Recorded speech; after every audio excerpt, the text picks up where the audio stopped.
Wanna say hi? Ang ganda ng nurse namin. No? Look at my nurse, oh. This is mama's nurse. Nurse Rina. Ang mapagmahal na si nurse. Oh, ba't ganun yun? Bakit yan? Mga galit boyfriend. Pag ganyan. Ano sabi yan? Mga ganyan. She's making pakita her p***.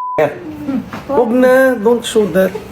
Sweet na sinaway ng Eat Bulaga host na si Bimby, ang nurse ng kanyang mommy Chris, matapos na bahagyang tila ipakita nito ang kanyang pet, habang sila ay naka-live. Makikita ngang mabait si Bimby, dahil habang naka-live, ay hindi nito nakalimutang ipakilala ang nurse ng kanyang mommy Chris, na nung oras na yun ay lumapit sa kanila.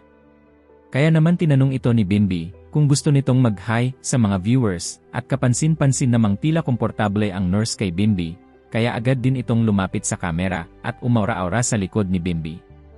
Ngunit tila umiral na ang pagiging conservative ni Bimby nang sa pag-aura ng kanilang nurse ay naipakita nito ng bahagya ang kanyang pet na kaagad na napansin ni Bimby at sinaway niya ito. Masasabing ang tila close din talaga ang dalawa dahil nabanggit din ni Bimby na may boyfriend ito at cute na sinabi ni Bimby na isusumbong niya ito sa boyfriend nito. Pagsaway ni Bimby, "Oh, ba't ganyan? Magagalit boyfriend mo kapag ganyan. She making pakita her pet. Huwag na, don't show that. I'll make sumbong to Kuya D, sige ka." Dahil dito ay hinangaan si Bimby ng kanyang mga fans, dahil bihira na raw makakita sa showbiz industry ng mga conservative na lalaki. Naalala rin ng mga netizens na isa rin umano si Bimby sa mga sumasaway sa kanyang mommy Chris noon, kapag nagsusuot ito ng revealing na damit dahil hindi na raw ito magandang tingnan. Komento ng ilan tungkol dito. Yui, very seldom to encounter conservative guys, especially those who are exposed in the showbiz industry.